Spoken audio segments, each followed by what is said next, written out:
And Romans chapter, Romans chapter 11. Start at I'll just start from the top. Romans 11:1. I say then, have the Most High cast away his people? Yahweh forbid. For I also am an Israelite of the seed of Abraham, of the tribe of Benjamin. God hath not cast away his people which he foreknew. Won't ye not what the scriptures say of Elias, speaking of Elijah? All right. How he maketh intercession to the Most High against Israel, saying, Lord, they have killed thy prophets and digged down thine altars, and I am left alone, and they seek my life. So what? No, the time of Elijah, he was telling the Lord, like, yo, they killed off all the prophets. I'm only here alone, and they seeking my life, man. That's the same. That's the same mentality, and the same things that's going on now. They seeking brothers' lives, man. You know, seeking brothers' lives, or so-called seeking brothers' lives and trying to pump fear in brothers, man. All right. Verse 4. But what saith the answer of the Most High unto him? I have reserved to myself 7,000 men who have not bowed to the knee, bowed the knee to the image of Baal. Even so, then at this present time also is there a remnant according to the election of grace. Right, so Elijah, he thought that he was the only man left. How they was killing the prophets back then, man. But the Most High said, "What I have an election according to grace, man, and a remnant according to the election of grace, man." You know, that's what this thing is all about, man. So the same way, you know, prophets was getting killed back then. It's nothing today if it happens, because we done been through it over and time over again, man. And we have the scriptures here, as an example to let us know and how to have that courage to move on forward, man. That's what we have to use these scriptures for, the courage to move on forward. You know, that's why these scriptures is the comforter, man. Because they comfort you in times of distress and times of things like this. Anytime a brother might feel a little shaken up in the faith, where you're supposed to dive into these scriptures, the Most High going to pave a way for you. Or you're going to show you something through the scriptures, man.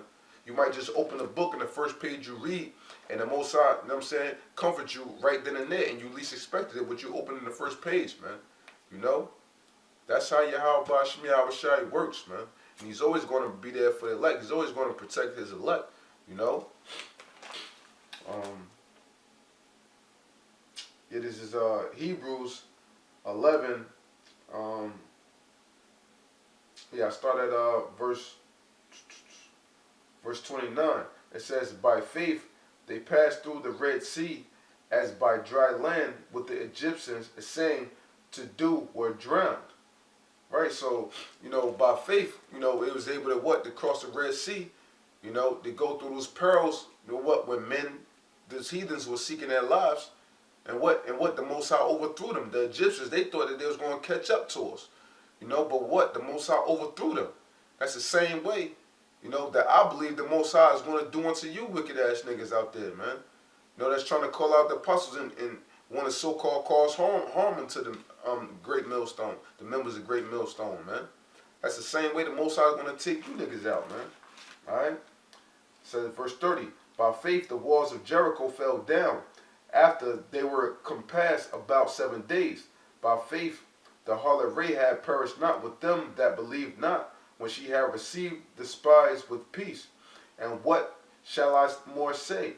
For the time would fail me to tell you of Gideon, and of Barak, and of Samson, and of Jephthah, and of David also, and Samuel, and of the prophets, who through faith, that's why this thing is all about faith, what the house of unconsciousness can never understand, man. Can never understand, man. Why we are so passionate about what we do, and why we believe so hard is because of faith, man. Trusting in something that is greater than ourselves, man. Not looking up to ourselves like we can get through everything by our own deeds or by our own doing, man. All right? Who through faith subdued kingdoms, wrought righteousness, obtained promises, stopped the mouths of lions, quenched the violence of fire, escaped the edge of the sword, out of weakness were made strong, waxed valiant in fight, turned to flight the armies of the aliens. Women received their dead raised to life again, and others were tortured, not accepting deliverance. That's the things that we're expecting. We're expecting to be tortured, and we're not. And the elect is not going to accept deliverance under the hands of the so-called white man in no way, shape, form, or fashion, man. That they might obtain a better resurrection. That's what we're waiting on. So if you niggas put us to death, we just gonna await a better resurrection. Okay? We're just gonna wait for them new spiritual bodies, man. That's all we're gonna do. So if you niggas put any brothers to death, brothers gonna look at that. It's like you done done us a favor, man. That shit doesn't matter, man. Alright? Verse 36, and others had trial of cruel mockings and scourgings, yea, moreover, of bonds and imprisonment. They were stoned, they were sawn asunder, were tempted, were slain with the sword. They wandered about in sheepskin and goatskin, being destitute, afflicted, and tormented, of whom the world was not worthy. They wandered in deserts and in mountains, and in dens and caves of the earth. And these all, having attained a good report through faith, received not the promise. Right, man. They obtained a good report by having faith in Yahweh Shemel Shai, and they died waiting on the promise, man. And today we're back here once again, and now we're still awaiting that promise and want to die again and not receive the promise to wait for a better resurrection, man. That's the faith that we have, man. This is Jeremiah chapter 16, verse 4. They shall die of grievous deaths. Polite, Shaka 8 homos, all of you niggas. Sorry, nigga, y'all gonna die of grievous deaths. Your families, all that, man. They shall not be limited, neither shall they be buried, but they shall be dung as dung upon the face of the earth, and they shall be consumed by the sword and by famine, and their carcasses shall be meat for the fowls of heaven and for the beasts of the earth. For thus saith the Lord, enter not into the house of mourning, neither go to lament nor bemoan them, for I have taken away my peace from this people. The Lord is taking away peace from this people. The Lord is about to bring pure hell, man. Saith the Lord, even loving kindness and mercies. Both the great and the small shall die in this land, here in Babylon the Great, modern day Egypt, man. What you niggas love so much, it's like y'all love old Egypt so much, man. Alright? Alright? They shall not be buried, neither shall men lament for them, nor cut themselves, nor make themselves bald for them. Right, man? So that's the point, man. You know what I'm saying? It ain't gonna be no funerals for you niggas, man. Y'all gonna die without your bodies being buried, man. Y'all gonna die of grievous deaths, you and your goddamn families, man. Straight up, man. There's no other way to put it, man. Yahweh Shemel Shai is not playing out here, man. You know, just how the scriptures say that, you know, the law shall be as frontless between our eyes. We have to make sure that our faith is as frontless between our eyes. You know what I'm saying? That it has to be embedded within our mind, you know, that we're not going to budge no matter what comes our way, man. Because the Lord is looking for soldiers within his army. You know what I'm saying? So the time is coming, you know what I'm saying, where we're going to have to man up, you know. And brothers, you know, we got to grow, you know what I'm saying, day in and day out. Ain't got time to be wasting out here, man. Times are getting more serious. Everything is getting more hectic. You know what I'm saying? Time of the Passover, you know, the Persian season. You know what I'm saying? The days is shortening. You know what I'm saying? We got to constantly keep them prayers up. You know, and definitely, brothers, we got to constantly throw them prayers up.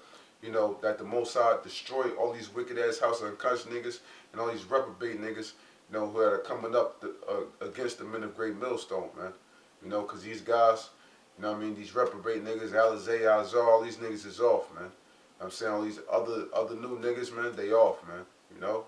So, you know, with that, brothers, just stay strong, keep up them prayers, you know what I'm saying? And, you know, before I wrap it up, death to the house of unconsciousness, you know what I'm saying? Death to 2/3 of the nation of Israel, you know what I'm saying? Death to all the ungodly, death to all you heathens, you know what I'm saying? Death to the so-called black women, you know, death to all you, people that call yourselves Hebrew Israelites that cling unto the house of unconsciousness and want to join hands with them niggas, man. You know? So with that, you know, I'd like to give all praises, honor, and glory to Yahweh, Shemel Shai, double honors to the apostles and the elders of Great Millstone, and Shalom, Shalom out there, doing this work of faith and labor of love, true sincerity. Shalom, and death to America.